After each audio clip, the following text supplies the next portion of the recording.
Hi, this is Vivian, and you have decided to buy your first home here in the UK. First of all, congratulations. It is such a big step in your life. I know it might sound scary, it might sound daunting. This is what this video is all about. Just a little bit about myself. I'm Vivian. I moved to London in 2019 and I bought my first home here in the UK about 3 years ago.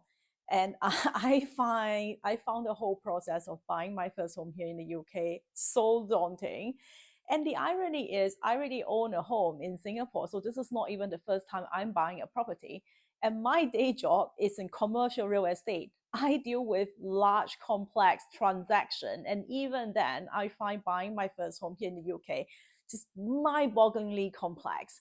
And I thought, hey, if surely I'm not the only one facing the problem. So why not I just compile all my experience and my trick of the trades and just compile them into a video and share it with everybody, which is why we're here today. So um I okay, just a little bit about myself. Besides working in commercial real estate, I'm also somebody who's very holistic. My background is in business strategy, psychology, real estate, and also interior design, which I hope you can see from my background. I'm very design proud. I look at things from a very holistic point of view, and which is how I would like to approach buying this property or helping you buying a property. So in my sort of framework, I break buying a property down into three different stages. So the first stage is preparation, which usually is the longest stage of the process that a lot of people don't talk about. The second stage is shopping, which is the fun part where you go out and house view and whatnot. And then the third stage is the conveyancing stage. So today we're going to cover the preparation stage. And so this is just really to get you uh, ready to buy your first home. The reason why I always tell people if you're thinking of buying your first home in 3 to 5 years' time, the time to prepare for it is now because it takes a long time to save up for deposit, especially in an expensive place like the UK. It might take you years to save up for deposit. And there are government schemes that you can use to help you on this journey. And some of these government schemes are only available to certain age group, which I'll talk about. But anyway, preparation stage. How I break that down is there are 5 different stages in this preparation stage, and there are these 5 different stages as you can see right here. So the first one is budget, the second one is credit score, and the third one is daydreaming. I know it's a bit of a weird one, but hear me out. And the fourth one is saving for deposit, which is why you're actually doing things to go towards your first home. And the fifth one is AIP. So let me go through all of them in this video. Stage one, budget. So a lot of people, when they hear the word budget, they kind of go, oh my goodness, like I have to really compromise. I have to live in a location that I don't like, or I really need a lot more money and so on. How I see budget is the meeting point between what you can afford versus what you would like to have. I know what you would like to have is a bit of a blue sky. I would like to have that 10 million pound home too, but I know there is a certain limit.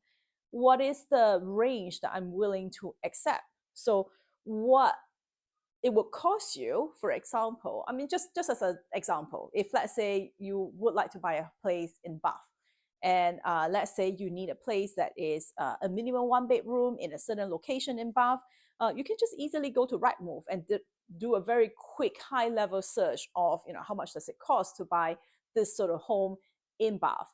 And is it realistic? Because if it's not realistic, if it's way beyond your budget, then you might want to consider areas that are a little bit further out, that are still within the areas that you're interested in. And then you kind of have a wider range that you can work with. And then once you have that, you can look at how much you can afford. So the how much you can afford, again, there are a few different components. So the first part is obviously how much money can you borrow from the bank. Personally, I find the Barclays website really useful. This video is not sponsored by Barclays. I don't have any sponsor for this video.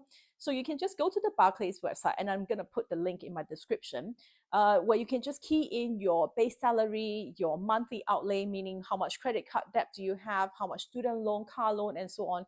And Barclays immediately will spit out a number to you and tell you this is how much mortgage you can borrow. These numbers will change, especially if it's going to take you a few years to save up for your deposit. by the time you have your deposit, you might already have a pay rise and this number will increase. But at least as a start, this will give you some sort of guideline as to, for example, if you can borrow 20,000, 200,000 pounds from Barclays. And with that 200,000 pounds, you can then look at what you can afford and you go, okay, can I really afford a place in Bath for 200,000 pounds, for example? So that's kind of how I would approach it from both sides. When you're doing your budgeting, remember to also budget for stamp duty, especially if you're buying a home that's more than 300,000 pounds. They recently changed the rule. The cutoff point used to be 350,000 pounds, but as of April 2025, they bring it down to 300,000 pounds. So any properties that are more than 300,000 pounds as your first home, you need to start budgeting. You need to start putting aside some money for stamp duty. So a quick resource that you can use to calculate your stamp duty is the stamp duty calculator right here. I'll attach the link in the description below. So that's the first stage, your budget. The second stage of preparation is your credit score. I think a lot of people, credit score to them is no big deal because they have been paying their bills on time and don't really have a lot of outstanding loans. But for some of us, your credit score might need a bit of cleaning up, as I say. And if you have been missing credit card payment in the past, or you miss a couple of bills that you didn't pay for one reason or another, so your credit score might be less than ideal. A less than ideal credit score will affect how much money you can borrow from the bank, or even if you can borrow money from the bank. And also, even if the bank decided to lend you money, how much interest rate are they going to charge you? The lower your credit score, the higher the interest rate you'll be paying for your mortgage. And I always advise people, at the point when you're ready to borrow money from the bank to pay for your first home, make sure your credit score is at the peak you can possibly get. And there are some ways to improve your credit score. The first one is to pay all your bills on time. And the second one is if you have a current account and the current account comes with overdraft facilities, make sure that you clear any outstanding overdraft loan that you have on time, so that you start building up your credit score from there. Again, only for the other thing that you can do is only apply for credit cards that you can afford to pay off. Some people have multiple credit cards and they use one credit card to pay off the other. Not that that's not that you can't do that. Of course you can, but you really have to be on top of when would those credit card payment come due, so that you pay them off on time and it doesn't negatively affect your credit score.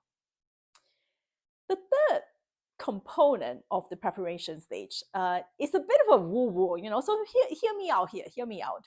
I personally find the preparation stage in buying your first home so long, and sometimes you feel like you're not making any progress. I personally find it really useful when I have a dream board. A dream board, it can be just a big piece of paper where you cut out photos of properties that are within your budget, or maybe just a little bit above your budget. Actually, give me a second.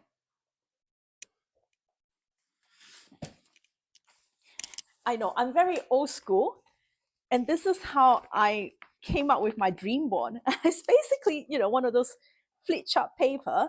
I basically bought this and then cut out pictures from magazines that I like, cut out pictures of furniture that I would like to have in my first home, and just paste them on this piece of paper. And I look at it on days when I feel like I'm not making any progress.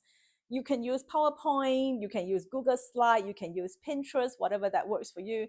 The main purpose of a dream board is really to motivate you, on days when you feel like you're not getting any closer to your deposit. You just need to look at this dream board and it's like, this is what I'm aiming towards, and I'm gonna go and I'm gonna work towards it.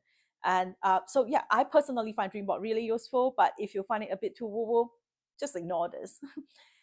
The fourth stage in the preparation stage is to save up for your deposit. This really is the toughest stage in this preparation stage. I know, saving up for your deposit is one of those boring tasks where you just have to chip at it every month. Every month when you receive your salary, just put that money aside. go towards either a high interest rate savings account, Barclays, HSBC, they all do that. I personally use the Barclays rainy day savings account. Again, this video is not sponsored by Barclays or any company really. So the Barclays savings rainy day savings account, they pay about 5% every year.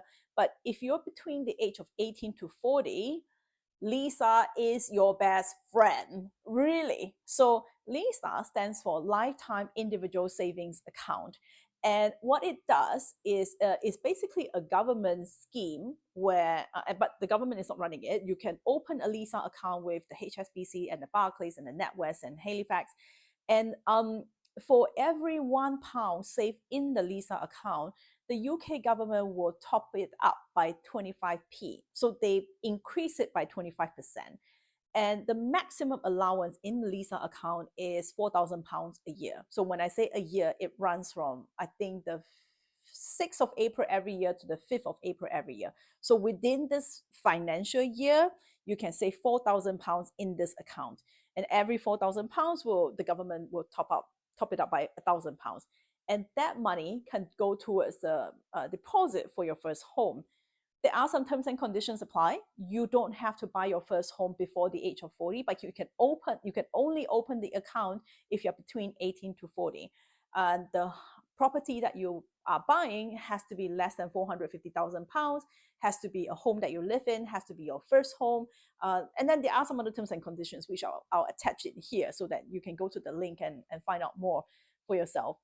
Lisa definitely is your best friend. See, I'm already giving you a few £1,000s of benefits if you qualify just by watching this video. How good is that? So if you don't mind, click a like for this video just to help me out here.